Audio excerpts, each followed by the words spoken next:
Okay. So what are my thoughts on Slipknot's latest album, The End So Far?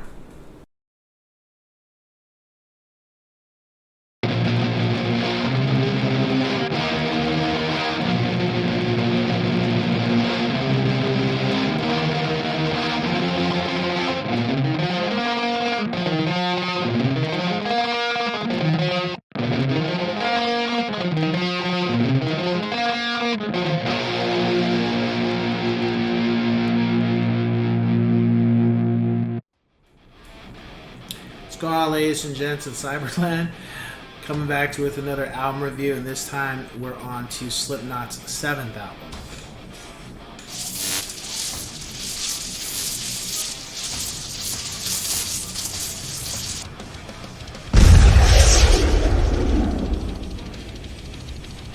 The End So Far. So, when this album, or when this song, the Chapeltown Rag came out, I was like, okay, is this just a one-off song? Or is this actually like an album that's coming? It wasn't really stated at the time. And if it was a one-off song, I was cool, because I remember All Out Live, same thing. And I enjoyed it. Really liked the song, thought it was really cool. And I really liked the fact that the band was talking about what was it was a direct comment at the media in general. I really like that, because the media's been out of fucking control lately the last couple of years, in my personal opinion. So, how the song comes, and listen to it and then think too much of it. Just listen to it when I can, time to time. Because I'm an album person, not a songs person. And then all of a sudden, the band says an album is coming. And I was kind of shocked. I was like, well, wait a minute. Like, because Slipknot normally takes about 3 to 4 years to release an album, 5 years. It's not always 2-3 years after. So I was kind of surprised that this was coming out, as quickly as it said it was. I was actually shocked, and my partner was like, okay, if this album's dropping soon, does that mean that they didn't work on the material as much? Is it going to be rushed because they're getting off of their contract with Roadrunner? Those things were going through my mind, like, is this just you guys are just pumping out some shit, but you really don't feel that strong about it, kind of thing, And that was my concern, because, all hope is gone. There was issues with the band at the time, and I can see why it's considered their weakest effort. But it's still good album. I don't dislike it. I think it's the weakest of everything released. So I was concerned. I was like, is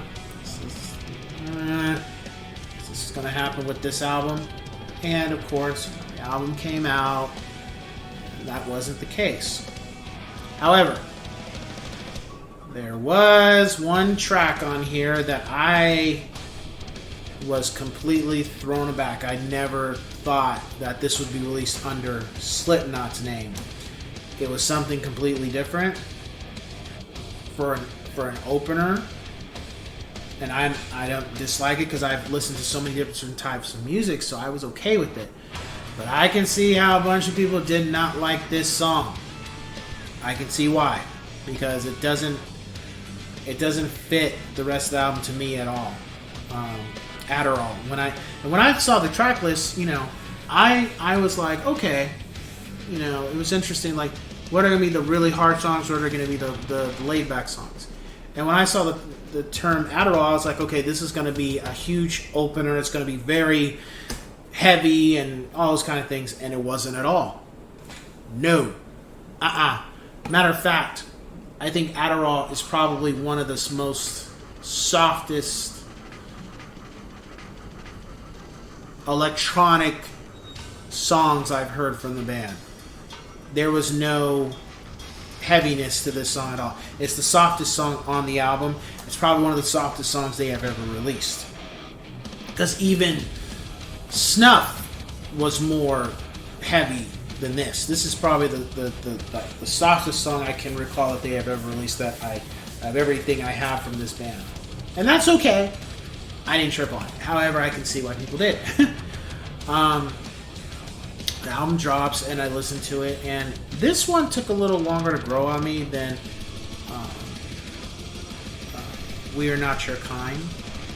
I felt when We Are Not Your Kind came out, I was just blown away. I loved it. It's one of my favorite albums by the band.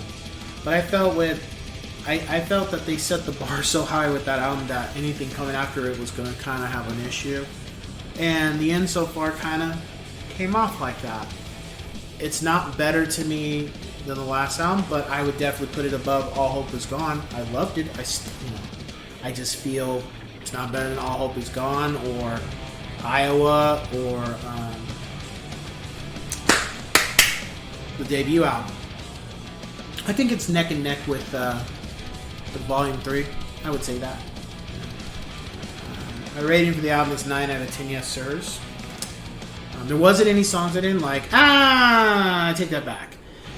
For a while, Yin took a while to grow on me. I was just like, this kind of felt boring when I first heard it, but it grew on me, so no. Top 5 tracks: The Dying Song, Warranty. I thought it was going to be Chapeltown Rag, and then Warranty.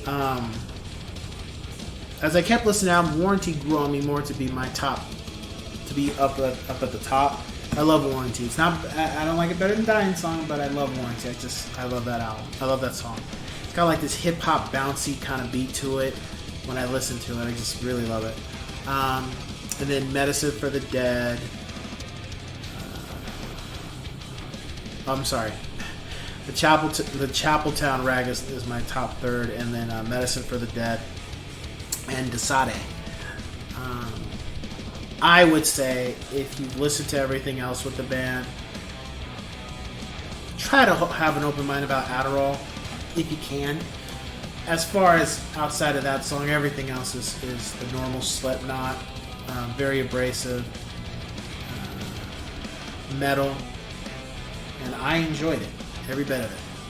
I'm looking forward to see what they're going to do next. And I wonder if Adderall is going to open the floodgates to do more songs similar to that. I'm just, I wonder. Something to think about. But with that being said, cue the music.